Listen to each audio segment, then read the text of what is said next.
Assalamualaikum warahmatullahi wabarakatuh. A'udzu billahi minasyaitonir rajim. Bismillahirrahmanirrahim. Alhamdulillahilladzi lam yalid wa lam yulad wa lam yakul lahu kufuwan ahad. Asyhadu an la ilaha illallah wahdahu la syarika lah alladzi akhbarana bi yaumil ma'ad wa asyhadu anna sayyidana Muhammadan abduhu wa rasuluh al-haidu wa qasarafal ibad. Allahumma shalli wa sallim wa barik ala khairil khalqillahi sayyidina wa habibina wa syafi'ina wa qurrati a'yunina wa maulana Muhammad sallallahu alaihi wasallam alladzi arsalana ila sabili rasyad wa ala alihi wa ashabihi alladzina muti'ina mu'tamidina bi syari'atihi haqqal i'timad. Amma ba'da. Ilahi anta maqsudi wa ridhaka maqlubi a'tini mahabbataka wa ma'rifataka. Ma'asyiral muslimin segenap ikhwan thariqah Qadiriyah wa Naqsabandiyah, Yayasan serta Bakti Pondok Pesantren Suryalaya untuk wilayah Cibarusah dan sekitarnya yang seluruhnya tanpa kecuali saya hormati rahimakumullah wa hadakumullah wa hafizakumullah. Segala puji hanya milik Allah. Salawat dan salam semoga tetap dilimpahkan selalu sampai hari kiamat tiba atas panutan kita yang mulia, paduka alam, Nabi Agung, baginda tercinta Nabi besar Muhammad sallallahu alaihi wasallam beserta seluruh keluarga beliau, para sahabat beliau dan seluruh pengikut beliau yang tetap setia, yang tetap cinta kepada beliau dan selalu berusaha membuktikan kesetiaannya, kecintaannya kepada beliau, di antaranya dengan cara menjalankan segala perintah beliau, mengamalkan sunnah-sunnah beliau, melaksanakan wasiat-wasiat beliau, juga tetap istiqomah dalam mensyiarkan,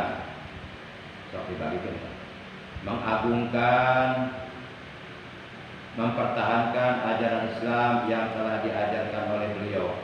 Semoga kelak di hari kiamat kita semua yang hadir, juga keluarga kita, saudara-saudara kita semuanya mendapatkan syafaatul uzma dari beliau, mendapatkan air telaga beliau, dikumpulkan oleh Allah di bawah arasy Allah bersama rombongan para nabi, para siddiqin, para syuhada, para sholihin. Amin ya Allah ya rabbal alamin.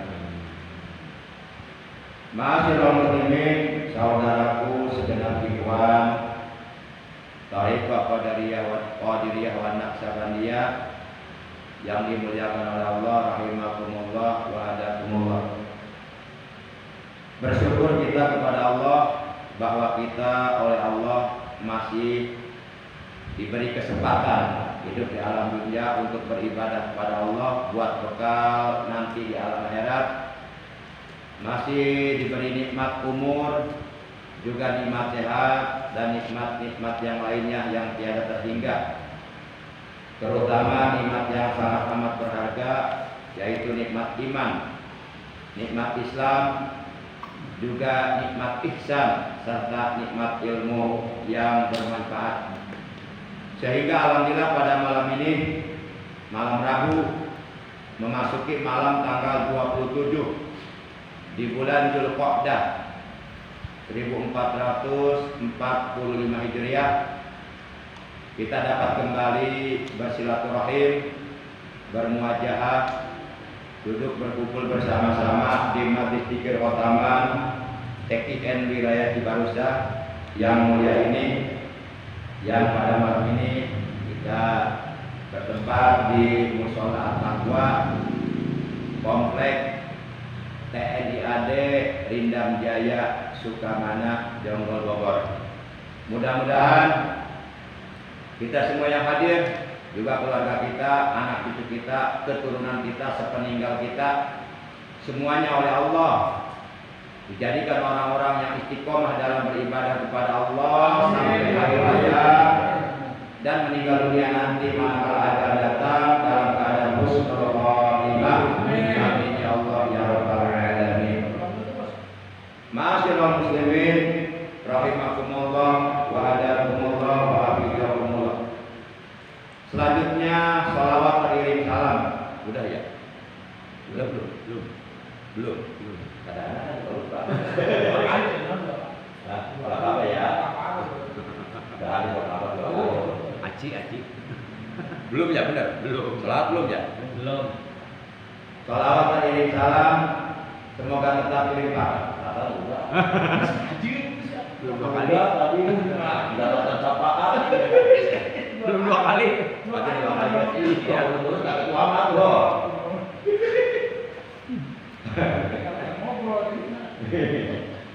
Nah, ya.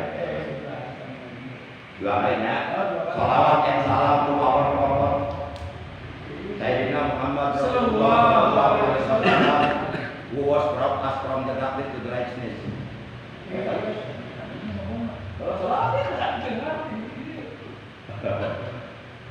Saudaraku yang dimuliakan oleh Allah Subhanahu wa taala, rahimakumullah wa hadakumullah wa hafizakumullah. Insyaallah pada kesempatan majlis zikir pertama pada malam ini, Al-Fakir ingin menyampaikan tentang akan munculnya berbagai macam fitnah yang sangat keji, fitnah yang sangat mengerikan, fitnah yang sangat dahsyat, yang sangat amat luar biasa. Saking dahsyatnya fitnah ini sampai-sampai ada seseorang di pagi hari dia masih beriman, namun pada sore harinya sudah menjadi kafir, dan sebaliknya di sore harinya dia masih beriman, lalu pada pagi harinya dia sudah menjadi kafir. Dan banyak orang-orang Islam yang menjual agamanya dengan harta benda dunia. Mereka sampai rela menjual, menggadaikan, menukarkan keimanannya, agamanya dengan harta, tahta, dan wanita. Dan di zaman sekarang sudah banyak terjadi. Berapa banyak saudara-saudara kita yang rela melepaskan agamanya hanya sekedar untuk mendapatkan harta, tahta, dan wanita. Ma'asyiral muslimin yang dimuliakan oleh Allah Subhanahu wa taala, maka oleh karenanya Rasulullah sallallahu alaihi wasallam dalam hadis sahih yang diriwayatkan oleh Imam Muslim an Abi Hurairah radhiyallahu anhu, qala Rasulullah sallallahu alaihi wasallam, dari Abu Hurairah radhiyallahu anhu, Rasulullah sallallahu alaihi wasallam beliau telah bersabda, badiru bil a'malis shalihah fasatakunu fitanun kaqita'il lail muslim yusbihu rajulu mu'minan wa yumsi kafiran wa yumsi mu'minan wa yusbihu kafiran yabi'u dinahu bi'aradin minad dunya. Rawahu Muslim. Jadi hadis ini hadis sahih, diriwayatkan oleh Imam Muslim. Dalam hadis ini Rasulullah memerintahkan kepada kita, badiru bil a'malis shalihah, bersegeralah kalian untuk mengerjakan amal-amal soleh. Bergegaslah kalian untuk melakukan berbagai macam amal kebaikan, amal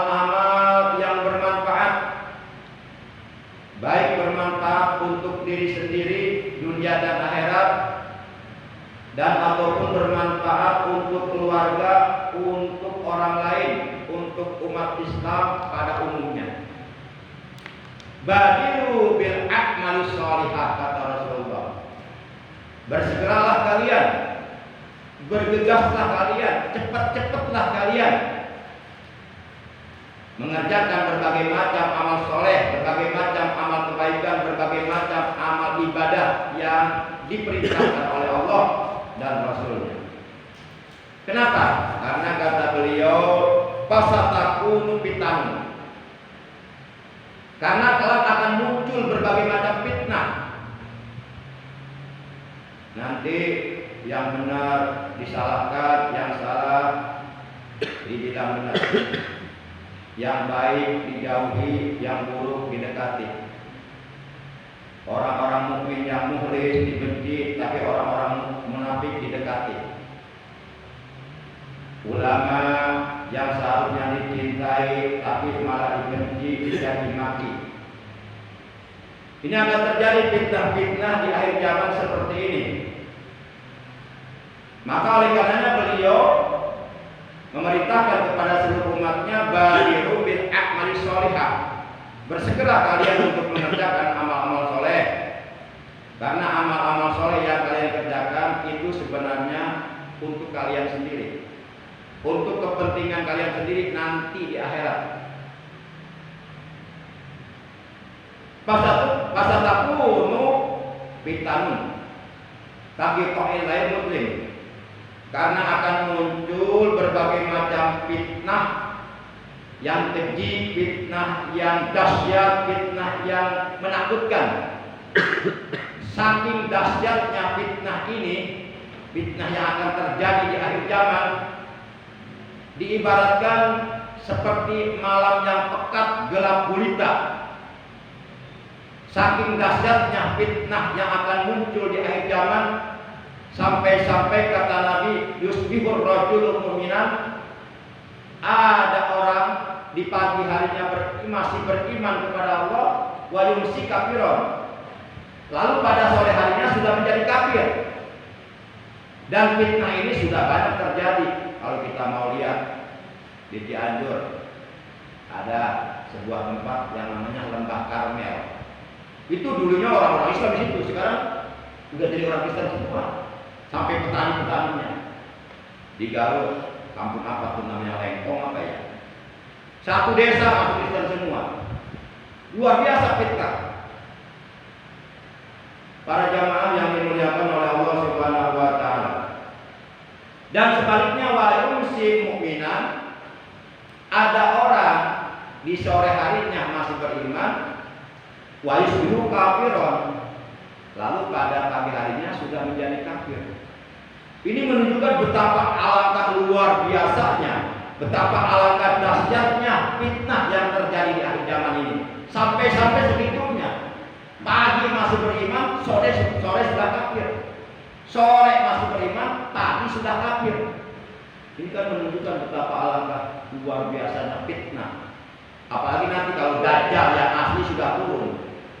Ini baru antek-antek Dajjal, baru anak buah Dajjal aja udah banyak orang-orang yang murtad, meninggalkan agamanya, rela menjual agamanya, menggadaikan agamanya, melepaskan agamanya demi hanya untuk sekedar mendapatkan harta benda, tahta, jabatan, pangkat dan wanita. Awas hati-hati, harta, tahta, wanita. Ini tiga macam dunia yang paling ampuh digunakan oleh syaitan, oleh iblis untuk merusak keimanan umat manusia. Berapa banyak saudara-saudara kita yang keimanannya rusak hanya gara-gara harta.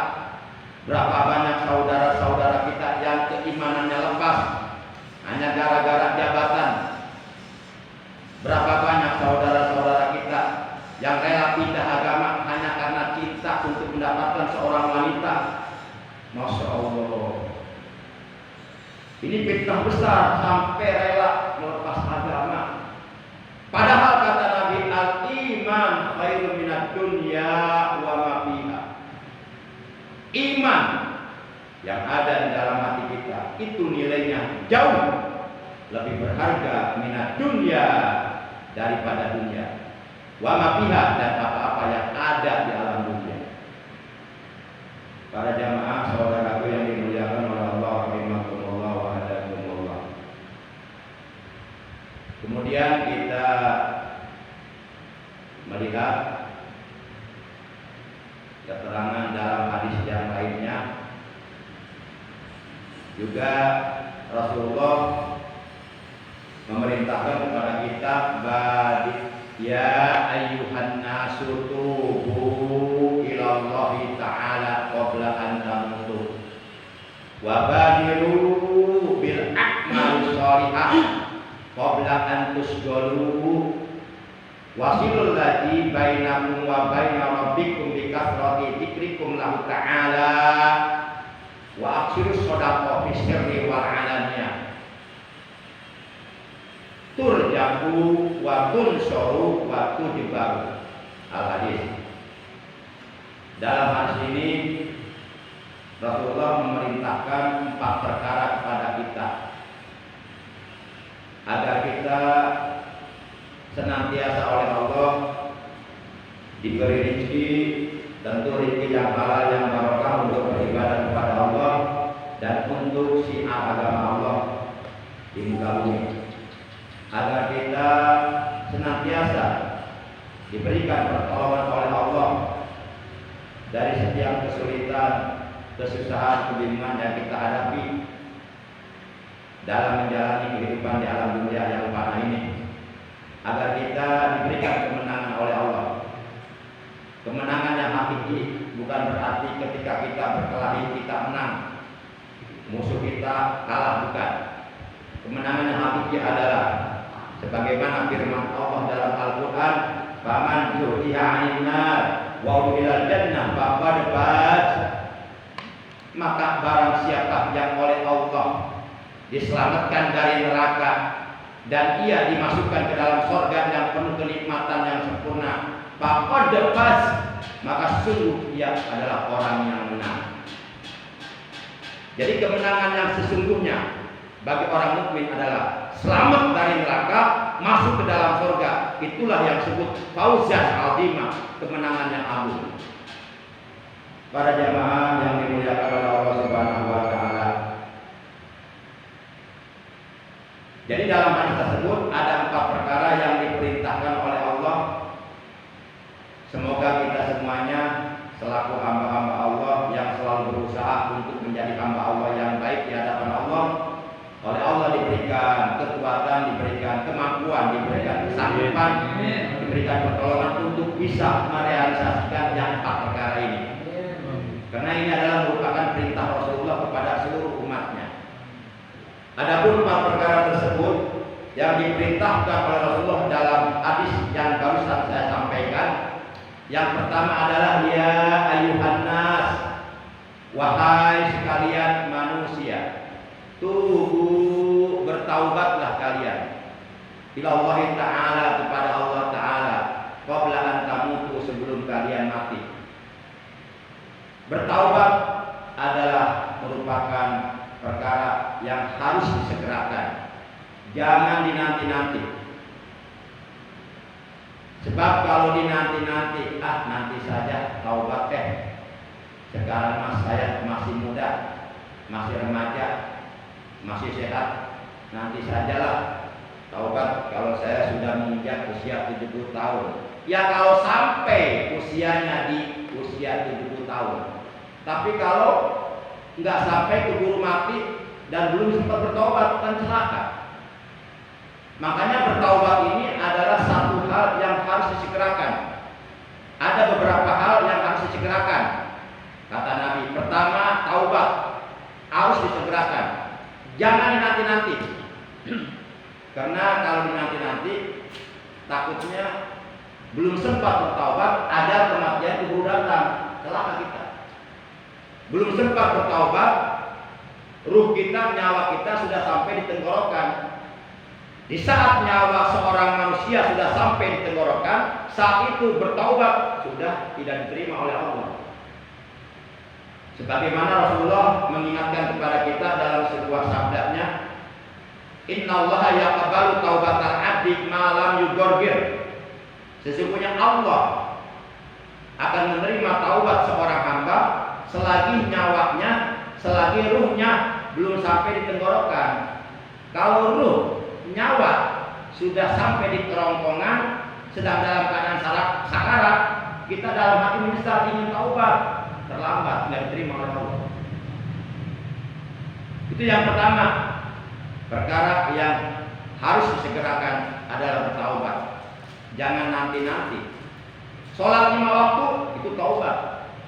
Berzikir la ilaha illallah setiap selesai sholat 5 waktu itu taubat.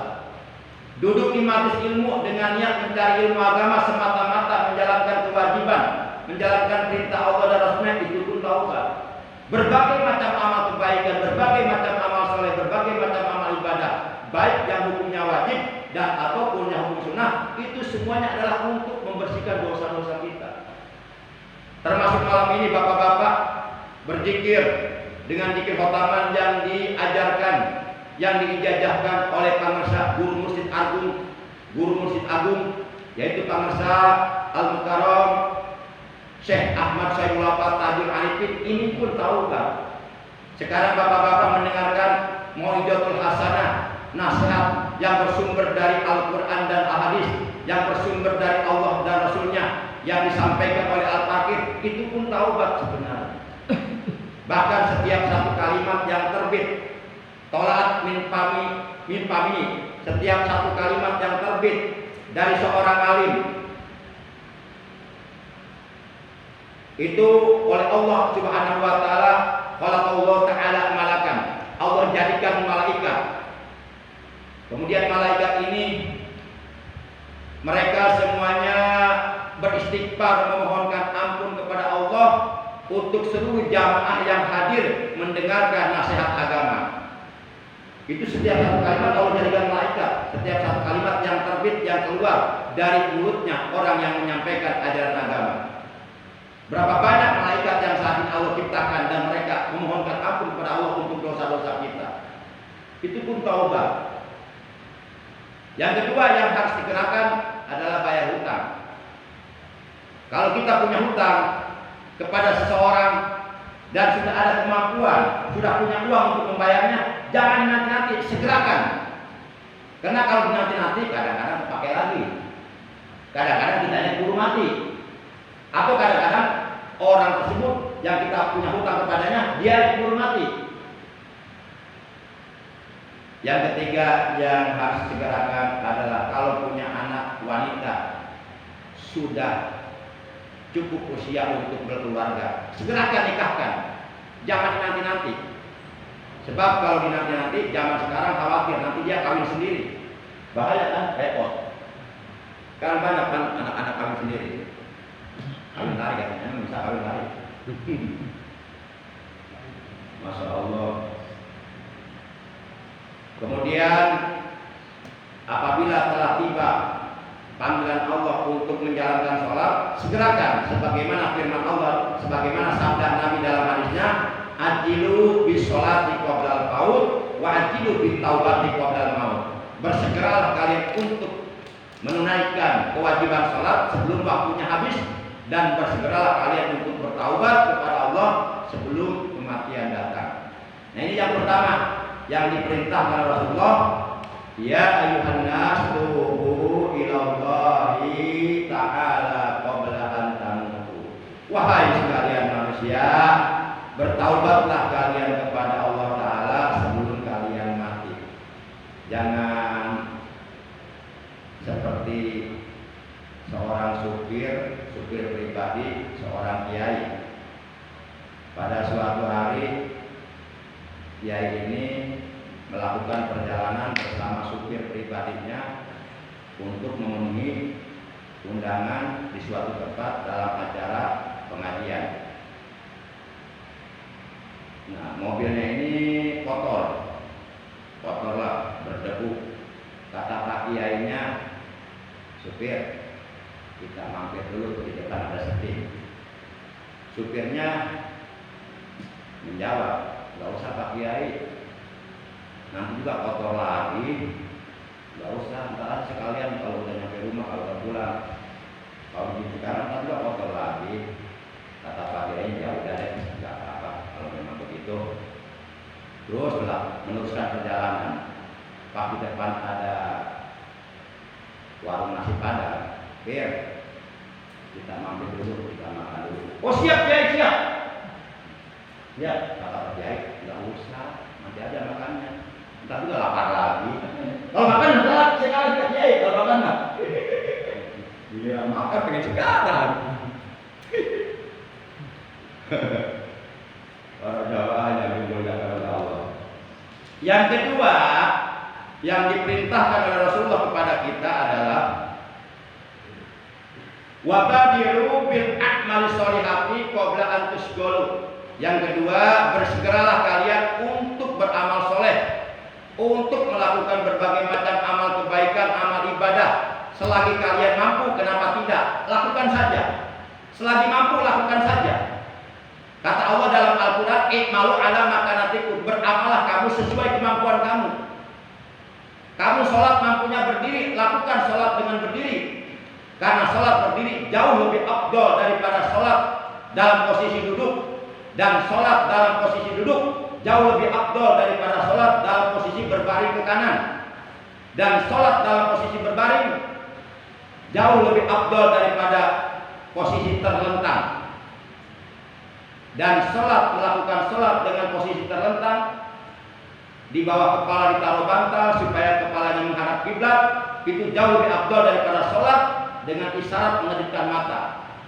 Dan melakukan sholat dengan isyarat mengedipkan mata, itu jauh lebih afdal daripada sholat di dalam hati. Kemudian sahabat bertanya, ya Rasul, kalau saya tidak mampu sholat dengan berdiri, dengan cara duduk, tidak mampu dengan cara duduk, dengan berbaring ke kanan atau ke kiri, tidak mampu juga dengan terlentang menghadap ke arah kiblat, di bawah kepala ditaruh bantal supaya posisi kepala tetap menghadap ke arah kiblat, tidak mampu juga dengan isyarat mata, mengedipkan mata, Allahu Akbar, matanya berkedip. Mau ruku, Allahu Akbar, matanya berkedip. Mau i'tidal, sami Allahu liman hamidah, matanya berkedip.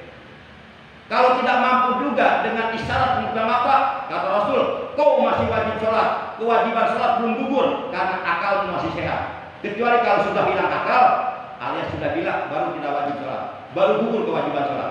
Lakukan sholat dalam hati, ya Rasul, kata sahabat. Bagaimana kalau hatinya sudah tidak berdenyut, sudah tidak berdetak? Kata Rasulullah, sudah saatnya disolatkan. Inna lillahi wa inna